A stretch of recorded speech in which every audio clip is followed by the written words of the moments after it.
나이 들수록 사람은 더 필요해질 거라 생각합니다.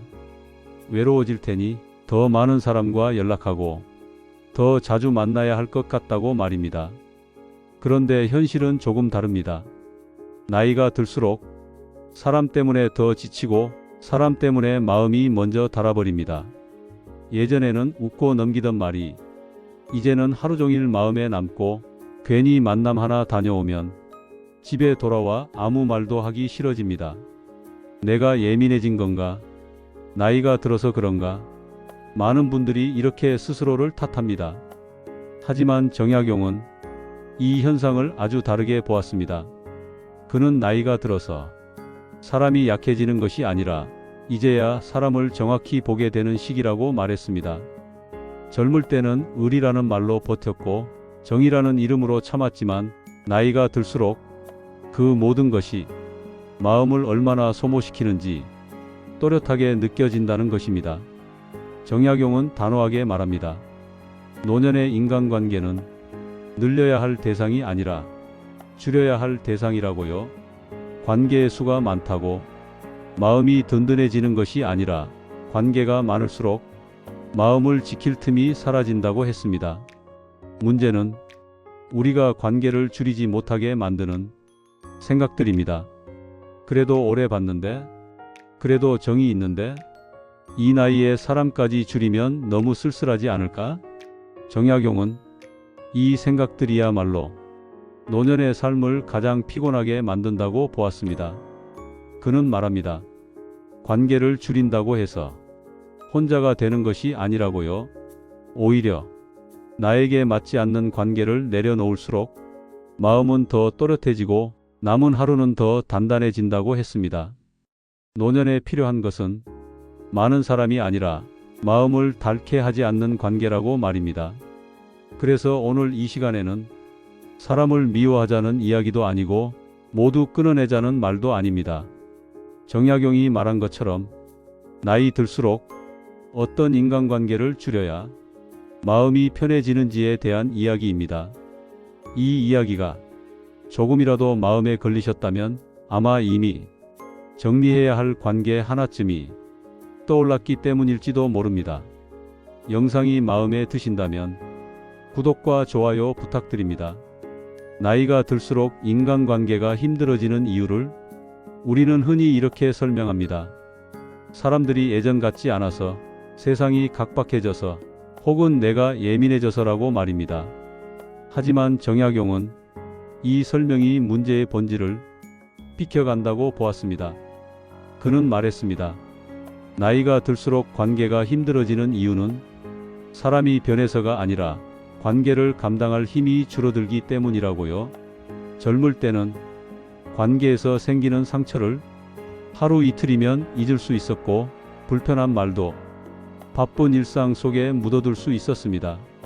하지만 나이가 들수록 회복은 느려지고 마음에 남는 말은 더 오래 머무르게 됩니다. 예전에는 아무렇지 않던 만남이 이제는 왜 이렇게 피곤해졌는지 정약용은 그 이유를 아주 현실적으로 설명합니다. 젊을 때의 인간관계는 앞으로 나아가기 위한 관계였지만 노년의 인간관계는 현재의 마음을 지키기 위한 관계여야 한다고요. 이 기준이 바뀌지 않으면 관계는 곧 짐이 된다고 말했습니다. 문제는 우리가 이 변화를 제때 받아들이지 못한다는 데 있습니다. 여전히 예전 기준으로 사람을 대하고 예전 방식으로 관계를 유지하려 합니다. 그러다 보니 만날수록 지치고 헤어질수록 허전해집니다. 정약용은 노년의 가장 흔한 착각을 이렇게 정리했습니다. 사람이 줄어들면 삶이 빈약해질 거라는 생각입니다. 하지만 그는 정반대의 경험을 이야기합니다. 사람을 줄이고 나서야 비로소 삶이 또렷해졌다고 말입니다. 관계가 많을수록 사람은 끊임없이 역할을 수행해야 합니다. 웃어야 할 자리에서 웃고 참아야 할 말은 삼키고 마음에 없는 공감도 습관처럼 반복합니다. 정약용은 이 반복이 쌓일수록 마음은 서서히 닳아간다고 보았습니다. 특히 노년에는 이 달아감이 몸보다 먼저 나타난다고 했습니다. 별일 아닌 말에 잠을 설친다거나 괜히 만남을 앞두고 한숨이 나오는 순간들이 그 신호라고 했습니다. 그런데도 많은 사람들은 이 신호를 무시한 채 그래도 사람은 있어야지라며 자기 마음을 뒤로 미룹니다.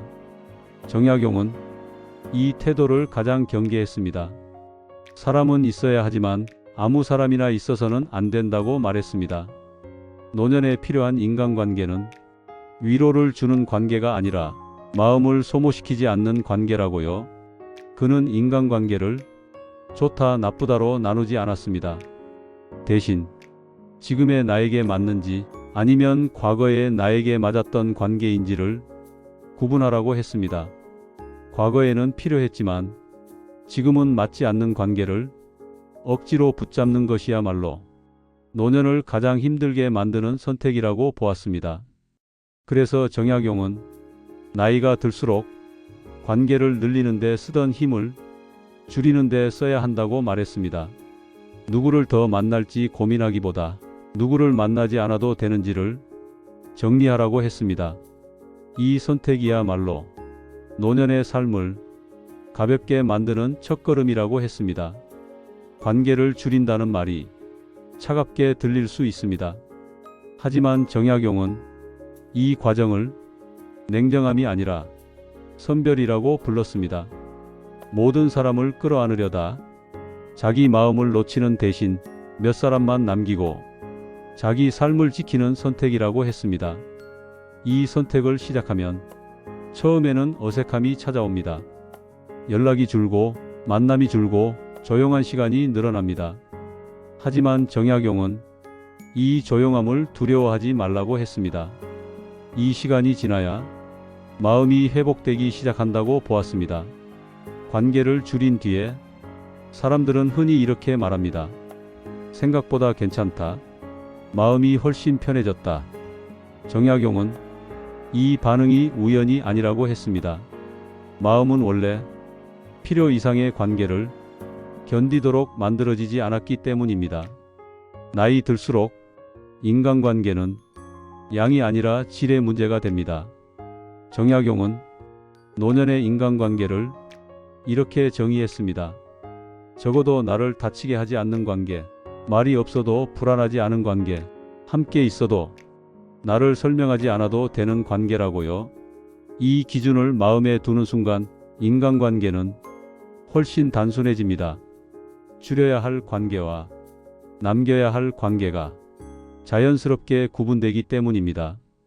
이제 다음 파트에서는 정약용이 말한 가장 먼저 줄여야 할 인간관계의 유형에 대해 구체적으로 이야기해 보려 합니다.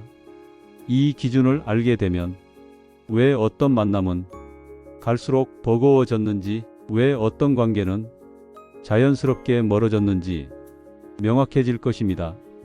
정약용은 인간관계를 정리하는 문제를 성격의 문제가 아니라 시기의 문제로 보았습니다. 젊을 때와 나이 들었을 때 사람을 대하는 기준이 같아서는 반드시 문제가 생긴다고 했습니다. 그는 노년에 필요한 인간관계를 확장이 아닌 선별의 관점에서 바라보았습니다. 젊을 때의 관계는 앞으로를 위한 관계였습니다. 서로 도우며 기회를 만들고 때로는 불편함을 감수하면서까지 사람을 넓혀가야 했습니다. 그 시기에는 조금 손해를 보더라도 관계를 유지하는 것이 삶에 도움이 되었습니다. 하지만 정약용은 이 기준을 노년까지 그대로 끌고 가는 것이 가장 큰 착각이라고 말했습니다. 노년의 삶은 무언가를 더 얻기 위한 시간이 아니라 이미 쌓아온 삶을 지키고 정리하는 시간이기 때문입니다. 그래서 그는 나이 들수록 인간관계의 기준을 완전히 바꾸라고 조언했습니다. 이제는 이 사람이 나에게 어떤 이익을 주는가가 아니라 이 관계가 내 마음을 얼마나 소모시키는가를 기준으로 삼아야 한다고 말했습니다. 정약용이 보기에 노년의 가장 위험한 인간관계는 겉으로는 아무 문제 없어 보이지만 만날수록 기운이 빠지는 관계였습니다. 특별히 싸우지도 않고 큰 갈등도 없지만 만남을 앞두면 괜히 몸이 무겁고 마음이 먼저 지치는 관계 말입니다. 그는 이런 관계를 조용히 기운을 빼앗는 관계라고 불렀습니다. 이 관계의 특징은 상대가 나쁘지도 않고 내가 특별히 싫어하지도 않는다는 점입니다. 그래서 더 오래 끌고 가게 되고 그래서 더 늦게 마음이 무너진다고 했습니다. 정약용은 노년의 이런 관계를 가장 먼저 줄여야 한다고 말했습니다. 이유는 단순합니다. 노년의 삶에는 회복할 시간이 충분하지 않기 때문입니다. 젊을 때는 하루 이틀 마음이 상해도 다시 일어설 수 있었지만 나이가 들수록 마음의 상처는 몸보다 더 오래 남습니다. 또 하나, 정약용이 경계한 인간관계는 죄책감으로 유지되는 관계였습니다. 그래도 나한테 잘해줬는데 이제 와서 끊기엔 미안하지. 이런 생각으로 이어가는 관계는 겉으로는 의리처럼 보이지만 실제로는 자기 마음을 희생하는 선택이라고 보았습니다. 정약용은 의리와 희생을 명확히 구분했습니다. 의리는 자발적인 선택이지만 희생은 마음을 억누르는 강요라고 했습니다. 노년의 희생으로 이어지는 관계는 결국 후회로 돌아온다고 말했습니다. 그는 또 설명을 요구하는 관계를 조심하라고 했습니다. 왜 연락이 뜸해졌는지, 왜 예전처럼 자주 만나지 않는지, 왜 마음이 달라진 것 같은지 끊임없이 이유를 묻는 관계 말입니다. 정약용은 이 관계가 노년의 평온을 가장 빠르게 깨뜨린다고 보았습니다. 나이가 들수록 사람은 설명할 에너지가 줄어듭니다. 그런데도 관계를 유지하기 위해 계속해서 해명을 해야 한다면 그 관계는 이미 지금의 나와 맞지 않는 관계라고 했습니다. 정약용은 노년에 남겨야 할 관계의 기준을 아주 간단하게 정리했습니다. 설명하지 않아도 되는 사람, 기분을 관리하지 않아도 되는 사람, 침묵이 어색하지 않은 사람. 이 기준에 맞지 않는 관계는 아무리 오래됐어도 과감히 정리할 필요가 있다고 보았습니다. 이 말을 들으면 혹시 마음이 불편해질 수도 있습니다. 너무 이기적인 것 아닌가? 사람을 너무 쉽게 버리라는 말인가? 하지만 정약용은 이 선택을 이기심이 아니라 자기 보존이라고 설명했습니다. 그는 말했습니다. 노년에 자기 마음을 지키지 못하면 그 누구도 대신 지켜주지 않는다고요. 그래서 인간관계를 줄이는 것은 타인을 밀어내는 일이 아니라 자기 삶을 무너뜨리지 않기 위한 최소한의 방어라고 했습니다. 이 기준으로 관계를 바라보기 시작하면 사람을 대하는 마음이 달라집니다. 억지로 웃지 않아도 되고 마음에 없는 만남을 굳이 이어가지 않아도 됩니다. 그 결과 삶은 조용해지지만 그 조용함 속에서 마음은 오히려 안정됩니다. 정약용은 이 안정이야말로 노년의 삶에서 가장 값진 자산이라고 보았습니다. 사람이 줄어들어도 마음이 무너지지 않는 상태, 이 상태를 만들기 위해 인간관계는 반드시 한번 정리되어야 한다고 말했습니다. 이제 다음 파트에서는 관계를 줄이려 할 때 가장 많이 발목을 잡는 생각들, 즉 그래도 사람은 말아야 하지 않나? 이 나이에 혼자가 되면 어쩌나와 같은 착각과 두려움에 대해 정약용의 시선으로 차분히 이야기해 보려 합니다. 이 부분을 이해하게 되면 관계를 줄이는 결정이 훨씬 덜 두렵게 느껴질 것입니다. 인간관계를 줄이려 할 때 가장 먼저 마주하게 되는 것은 사람이 아니라 생각입니다. 정약용은 노년의 인간관계를 어렵게 만드는 진짜 적은 사람이 아니라 관계를 붙잡게 만드는 생각이라고 보았습니다. 많은 사람들이 관계를 줄이지 못하는 이유를 외로움 때문이라고 말합니다. 하지만 정약용은 외로움보다 더 큰 이유가 두려움이라고 했습니다. 사람이 줄어들면 내 삶도 함께 줄어들 것 같고 연결이 끊기면 존재감마저 사라질 것 같은 막연한 불안 말입니다. 그는 이 불안을 노년의 가장 흔한 착각이라고 보았습니다. 사람의 수가 삶의 무게를 결정한다는 생각, 연락의 빈도가 내 가치와 비례한다는 믿음이 노년의 마음을 가장 쉽게 흔든다고 했습니다. 정약용은 젊을 때의 인간관계와 노년의 인간관계를 분명히 구분했습니다. 젊을 때는 관계를 통해 자신을 증명해야 했지만 나이가 들수록 증명할 필요가 없는 삶으로 옮겨가야 한다고 말했습니다. 그런데도 여전히 관계를 통해 자기 가치를 확인하려 들면 마음은 더 불안해진다고 했습니다. 그래서 그는 사람이 줄어드는 것을 실패로 해석하지 말고 정리로 받아들이라고 조언했습니다. 나무가 가을에 잎을 떨구듯 노년의 삶도 불필요한 관계를 내려놓는 시기를 지나야 한다고 보았습니다. 이 시기를 거부하면 관계는 자연스럽게 줄어드는 대신 억지로 유지되며 마음을 더 닳게 만듭니다. 정약용은 이 억지가 노년의 평온을 가장 빠르게 무너뜨린다고 말했습니다. 특히 그는 그래도 사람이 있어야지라는 말을 조심하라고 했습니다. 이 말 속에는 사람이 없으면 안 된다는 두려움이 숨어 있기 때문입니다. 하지만 정약용은 사람이 없는 것이 문제가 아니라 마음이 설 자리가 없는 것이 문제라고 보았습니다. 사람이 많아도 마음이 쉴 수 없다면 그 삶은 이미 지나치게 복잡해진 상태입니다. 반대로 사람이 줄어들어도 마음이 안정되어 있다면 그 삶은 이미 충분히 단단하다고 했습니다. 정약용은 노년에 가장 필요한 능력으로 혼자 있는 힘을 꼽았습니다. 이 힘은 사람을 밀어내는 힘이 아니라 사람이 없어도 무너지지 않는 힘이라고 말했습니다. 이 힘이 없으면 관계는 늘 불안에서 시작되고 불안으로 끝난다고 보았습니다.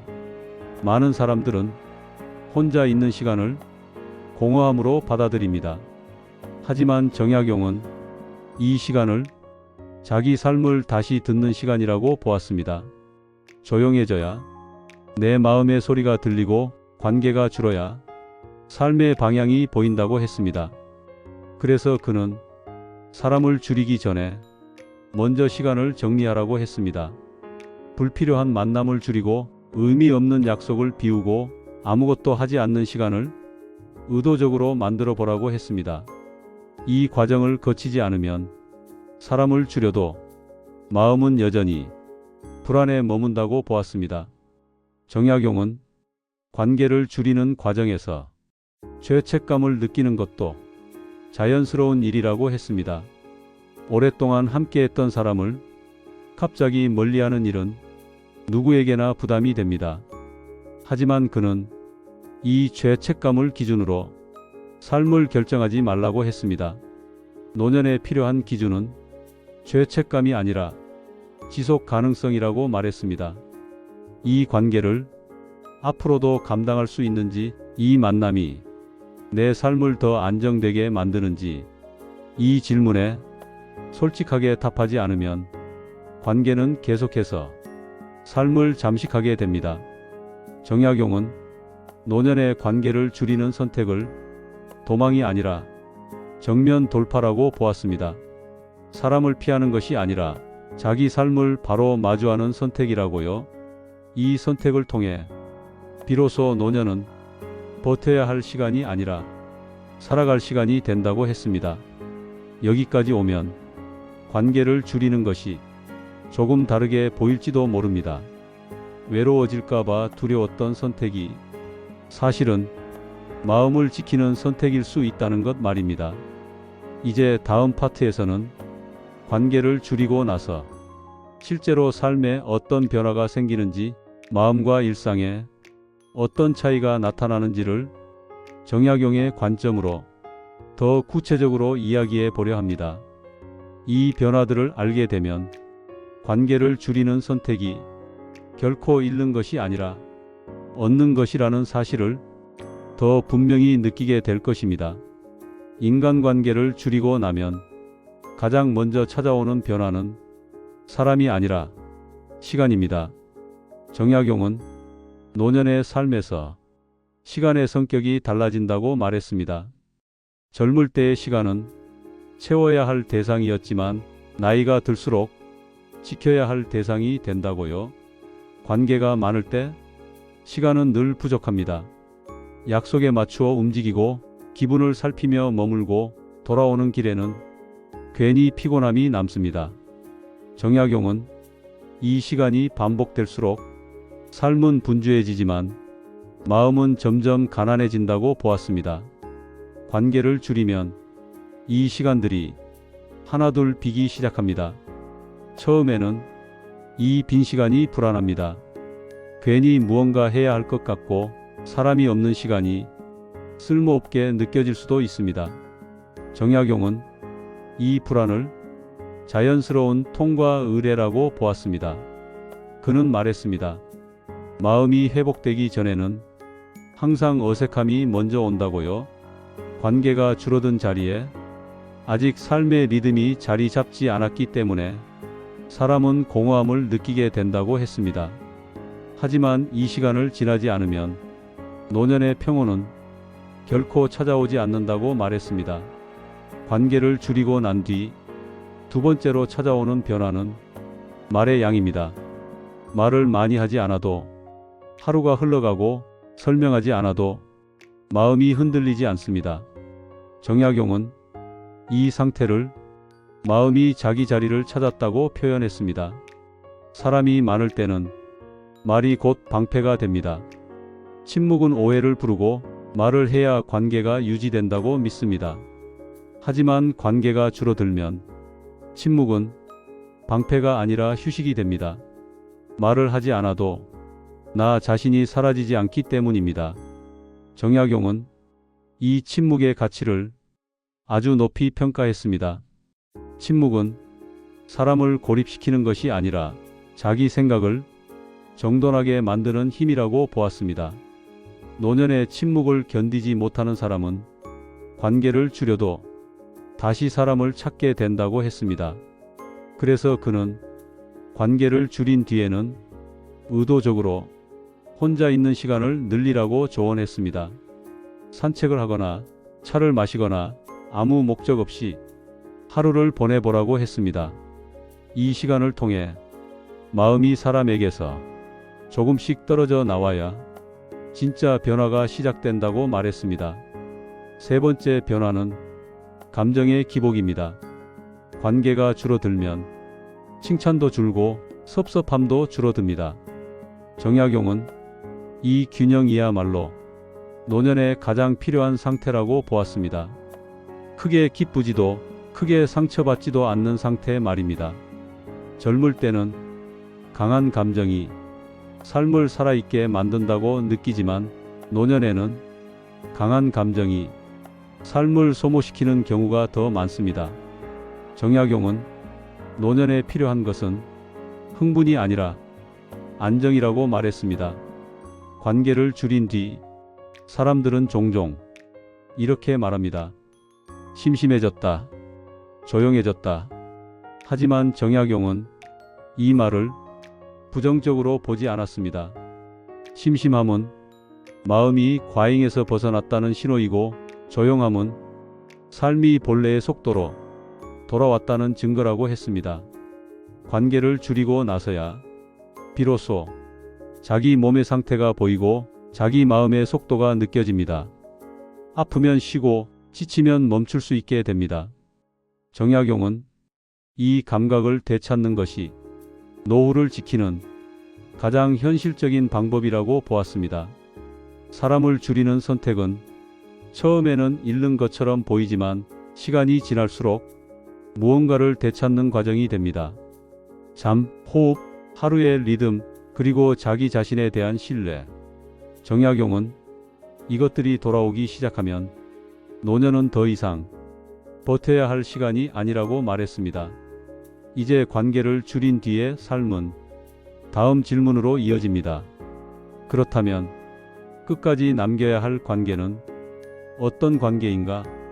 다음 파트에서는 정약용이 말한 노년에 반드시 남겨야 할 인간관계의 기준에 대해 차분히 이야기해 보려 합니다. 이 기준을 알게 되면 관계를 줄이는 일은 더 이상 두려운 선택이 아니라 분명한 기준을 가진 선택으로 바뀌게 될 것입니다. 인간관계를 줄이고 나면 이제 자연스럽게 다음 질문이 떠오릅니다. 그렇다면 끝까지 남겨야 할 관계는 어떤 관계인가? 정약용은 이 질문이야말로 노년의 인간관계를 완성하는 가장 중요한 질문이라고 보았습니다. 그는 인간관계를 많고 적음으로 판단하지 말고 남길 가치가 있는지로 판단하라고 했습니다.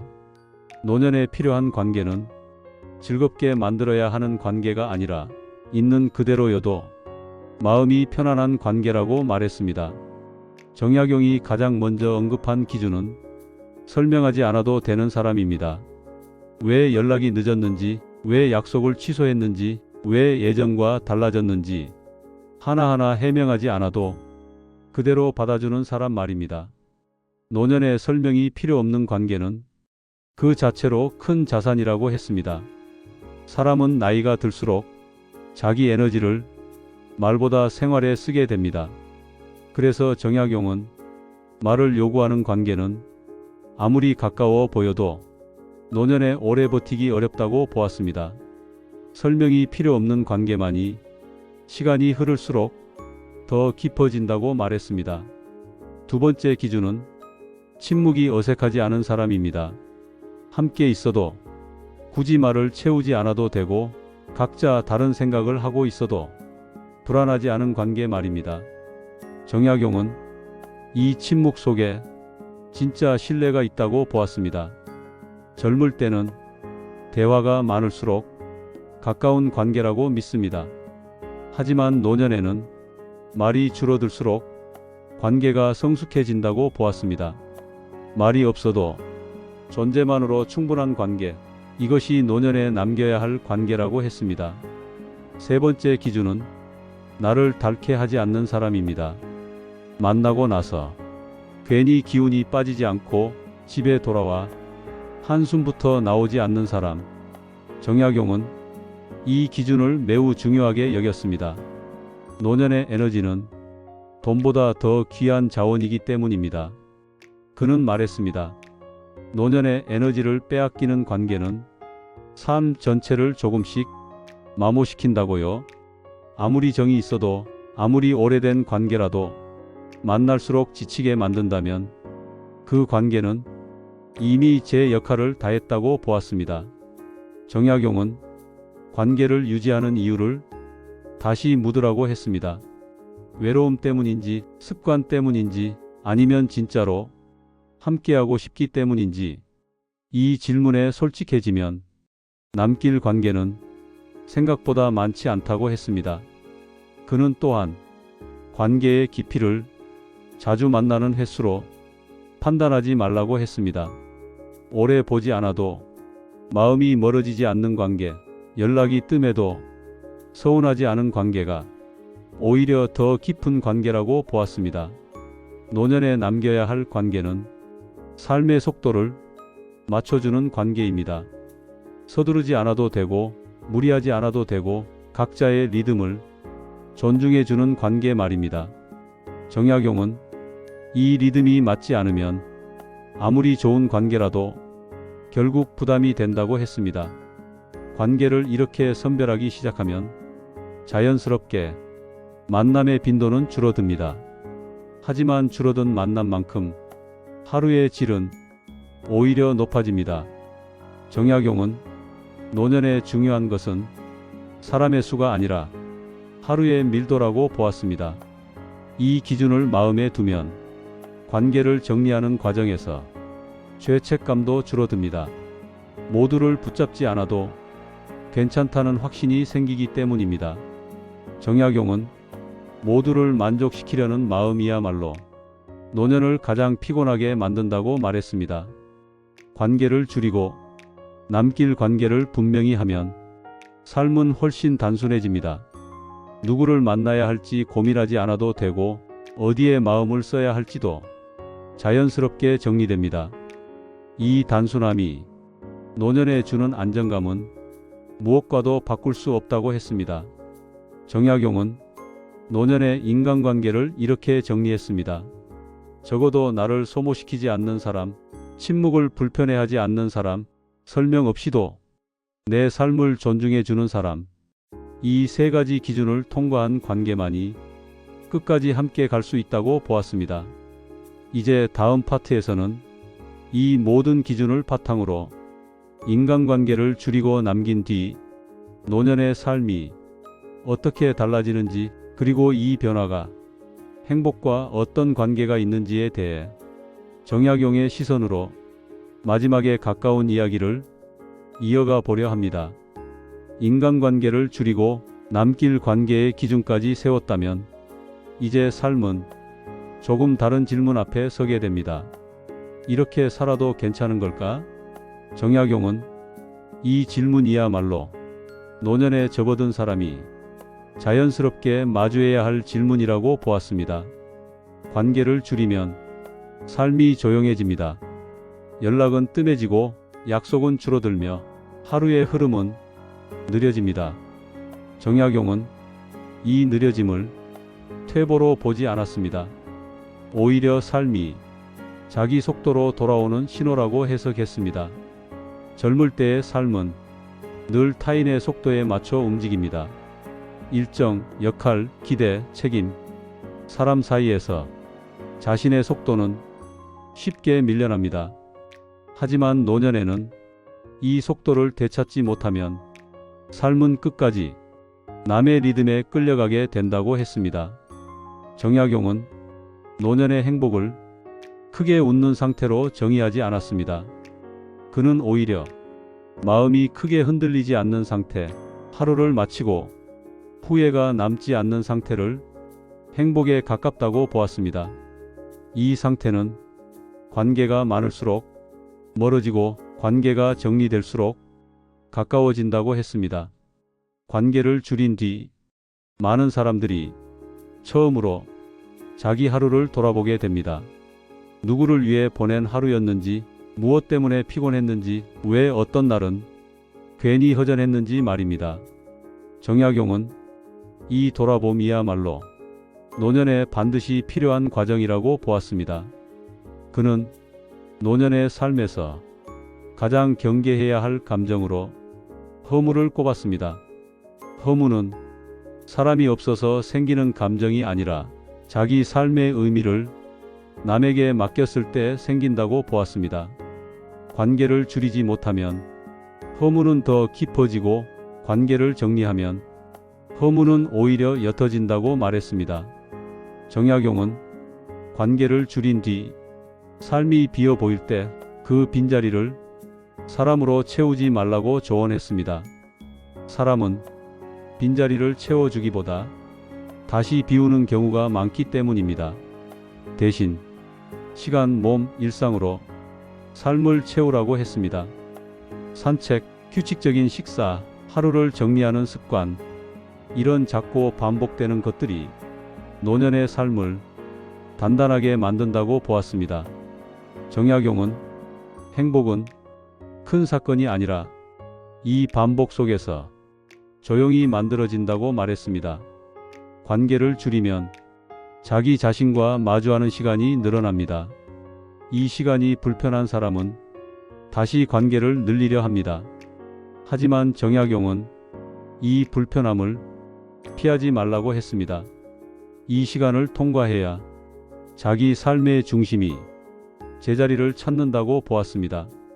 노년의 삶은 새로운 무언가를 계속 더하는 삶이 아닙니다. 불필요한 것을 하나씩 내려놓는 삶입니다.